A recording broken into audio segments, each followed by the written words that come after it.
The purpose of the Global CFO Council is to provide an educational and networking forum for senior financial executives in order to share best practices, discuss current financial issues, and to learn about current topics related to the performance of their jobs. Good. Well, it's morning for me. I'm not sure if it's afternoon or not for you, Kim. It is my pleasure to get to talk to you today. How are you doing? Just fine. Nice to see you today. Where are you? I didn't even look. What great state are you out of? I'm in Massachusetts, New England. Massachusetts. Nice. Mhm. Well, love Massachusetts. And Kim Davis is the CFO at Wilbraham and Munson Academy. After a long career, not too long, a little bit long, in banking and treasury, it looked like a bunch of really prestigious banks and financial institutions. Looked like you got your undergrad in finance and accounting, double major from Texas A&M. Is that true? That's correct. And a master's in finance from the University of Houston. Yes.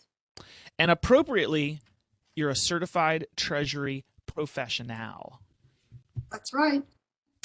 And something interesting that I found out about you that I wanted to ask is that I've never seen this job title before. You were the director of balance sheet management at the Bank of Boston.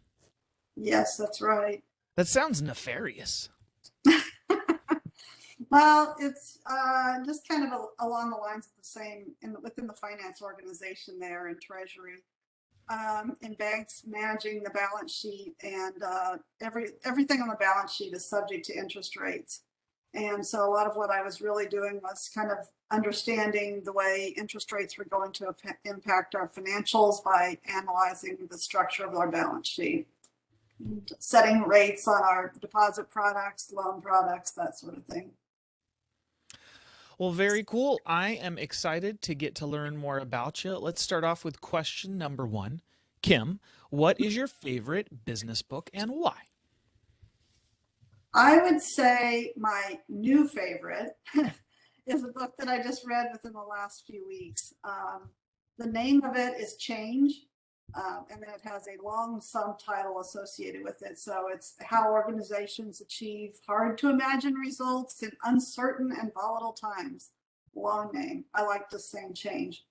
It was written by John Cotter, sorry. He's a professor at Harvard University and also is a co-founder of a consulting firm called Cotter International. So he's, a fairly well-renowned consultant in the field of business. And what I liked about this book was it just appealed to me from its academic approach, I guess. I read a lot of books, whereas a lot of what they talk about is largely anecdotal. But this book was interesting to me because as he's talking about change in successful organizations, he's doing it from the standpoint of, lots and lots of research from working with and studying over 600 different organizations. And so that's kind of what was appealing to me. I wouldn't have probably picked up this book to read myself necessarily, but my manager, who's the head of school where I am, he gave a copy of it to each person on our leadership team and encouraged all of us to read it.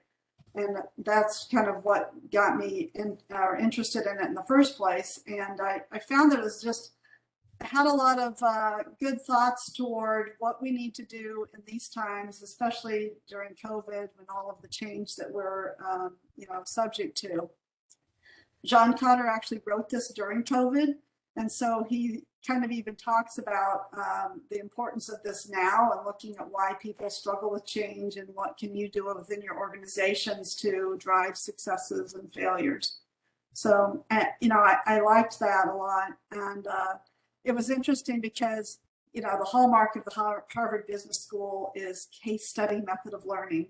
And so, of course, because he's affiliated with Harvard, a lot of the book is talking about different case studies and examples of companies that have done things right, so to speak, and some companies that have struggled. So, one of the key takeaways that I got out of it was that really the most successful change comes from mobilizing more leadership from more people. So not just doing things the way I've done in a lot of the organizations I've worked at in the past, where when you're trying to do change or trying to improve your results financially, a lot of times things are driven from the top down. You have your managers and they're kind of working to try to drive change, going down to the directors maybe that work under them, and then disseminating that down to the employees. What they talk about in this book is that that's not really what they found is most effective. Instead, they said you really can find leaders within all levels of your organization. And what you really need to do to be successful is to mobilize people within all of those levels, and just set a direction, have a lot of cheerleaders, so to speak, and leaders within all of those levels. And that kind of motivates and inspires people to achieve, results that you may not even think are possible with your organization. So, long-winded kind of a book review, so to speak, but I just found it was really interesting. And of course, I think they gave a lot of examples of things that companies have done, restructuring, trying to do some systems organization or use systems to organize better. Lots of different things. The examples that he gave in case studies of things kind of not to do are basically a lot of what I've been involved in my career. So this was kind of a new approach, and I liked it because it's very relevant for today. Well, I'm going to definitely check that out. How timely for every organization. And it's a book that I've never even heard of. So well done, Kim. Excellent job. You set the bar high with question number 1. Let's see what you got for questione number 2. What is the best advice that you have ever received? I would say that, really I've always used the Bible as my guide for how I live my life. My mother was a pastor. I grew up in a Christian household. So much of the advice that I've gotten from my parents and others is really based on the Bible. So that's kind of what I'm my go-to. The verse that my parents taught me to live by and that they emulated themselves and that I always try to live by, and which has always served me well too, is in the Bible in Colossians 3:23. Whatever you do, work at it with all your heart as working for the Lord. So that, is what I always try to do, is just to work to stay motivated, do the best job that I can. And I find that that's kind of a good advice in terms of just setting your expectations for what's going to happen in your life, staying positive in all circumstances. It hasn't always been easy for me through my career. I've worked in some very difficult circumstances with some very difficult people. But despite that, I found motivation every day to still just do the best job that I could. And that served me well.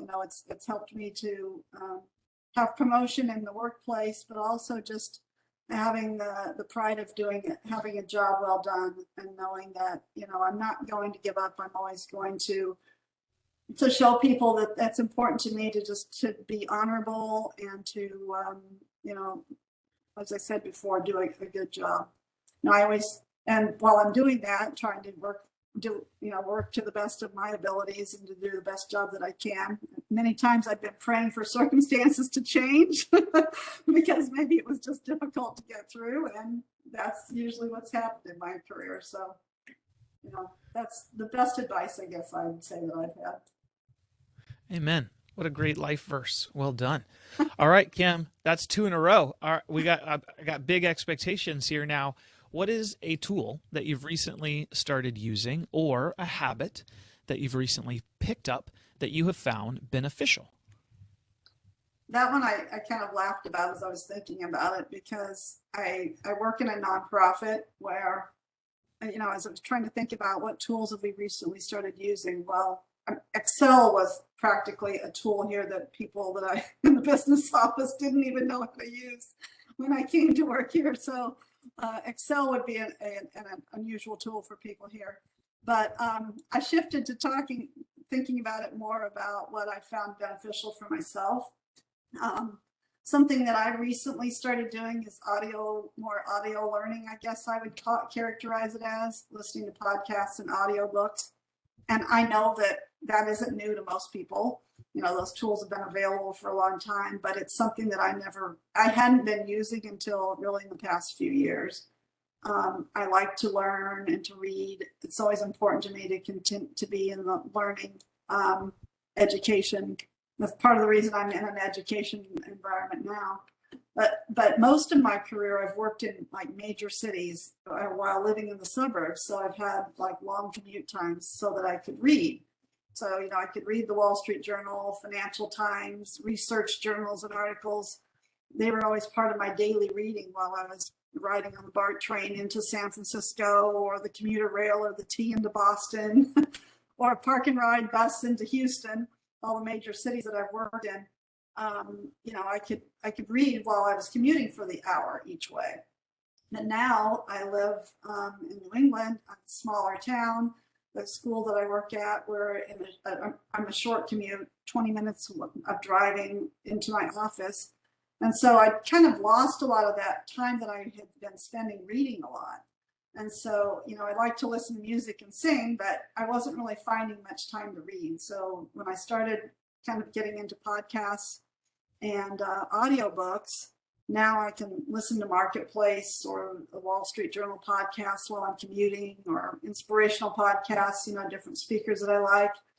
And that just kind of opened up a world to me that I'd sort of dropped, I guess, so to speak, for the last number of years while I've been having these shorter commute times. I'd also set as a goal to try to read more of the classics, I guess, and different books. And so my eyes aren't what they used to be.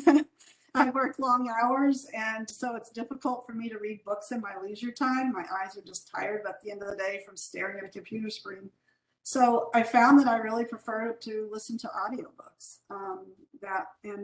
I've greatly increased the number of books that I've been reading just by doing that. So. Well, speaking of that current job, what is the best part after that short commute of your current job? I'd say that it's really the family feel here and the collaborative environment that I find. You know, I work in a boarding school where people literally live and work where they work. You know, there are a number of our people who live on the campus. They eat every meal in our dining hall. They live in dorm apartments or houses that we have here. And that really creates a unique work environment, honestly, something I don't think you could find in many other places, because it really gives a sense of community and close relationships. You know, in the past, I've worked in large organizations with firms on Wall Street, and you don't have that. I have never had that same kind of a collaborative feel. You know, the head of school here always talks about it being like one big family, and it literally is. I'm actually one of the few administrators here who doesn't live on the campus. I think one of the other 10 administrators, like myself, lives off campus, but the rest of them live in houses here. They've raised their children here. In a bubble, so to speak, it sort of, you know, everybody knows how you're disciplining your children and what's going on in your lives, which can be good and bad. But I just think that that's kind of a unique environment and something that I really enjoy. You know, it says a lot about this environment, the fact that a lot of people who've been here have been in their jobs for more than 10 years easily. I mean, I've been here not quite 10 years, and I'm a newbie, honestly, on the leadership team. Most of them have been here 15, 20, 25 years, which says a lot about the environment and the feel here. Kim, what about something personal about yourself that you wouldn't mind sharing with the rest of the CFO Council members? It was difficult to pick what to share because, you know, there's a lot of things that I could talk about. I guess it kind of, as I was thinking about what I'd like to share, I started thinking about kind of my experiences. And I guess a common theme I'd say is that I'm a self-starter, and when I put my mind to something, I do it. I think the origin of that's my upbringing and my faith, but I just have a lot of examples in my childhood, and I think that that's and also my adult life. But I think the fact that I've been a self-starter has always served me well. And I grew up on a farm and cattle ranch in the middle of Nebraska. Was working as far back as I can remember, working in the fields with our family or herding cattle. It kind of put into me a work ethic which has always helped me in my career. I went to a one-room schoolhouse, the only person in my grade. But I pushed myself to learn as much as I could. I love to learn. And, by the time I got out of that one-room schoolhouse and went into junior high in 7th grade, I'd already done all curriculum up through 8th grade because I was the only one in my grade, and I could read and learn and do what I wanted to. I taught myself guitar when I was 6 and started performing when I was 6, and took flying lessons in high school. It's like lots of examples of things that whenever I put my mind to something, I do it. I set goals and work toward them. And I pray for guidance too, in what should be my, what direction I should take. But having faith in God to lead me as I set the goals has really helped me in my life. Amen. Good advice. So true. It's not just the dream is not enough. You got to have the action behind the dream to get anything accomplished. Kim, question number 6 happened so fast.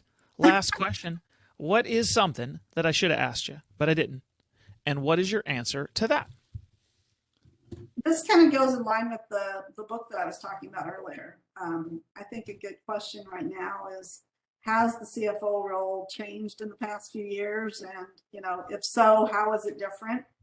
And I think it really has changed in the last few years. I think that the role as a strategic partner has really grown dramatically. And I think that adaptability and strategic thinking has been really important, more so now than ever in the past. I've been in the finance industry, I guess, for 30 years, and I just see more and more the importance of strategic thinking. Now, during the COVID pandemic, we met with our leadership team on a daily basis to make decisions about the school's operations. We met with our board members on a weekly basis.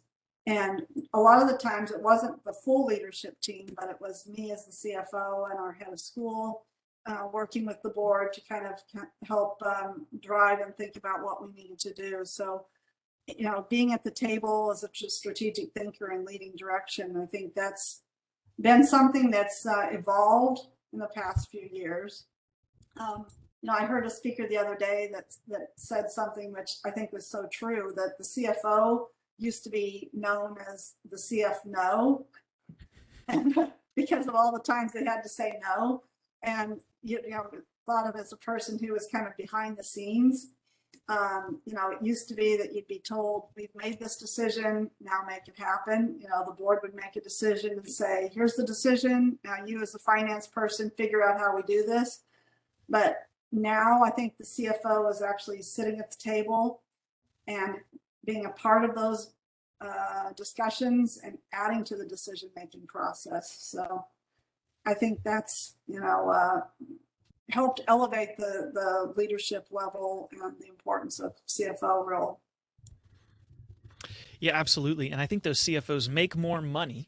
So that is the kind of CFO that we all need to be.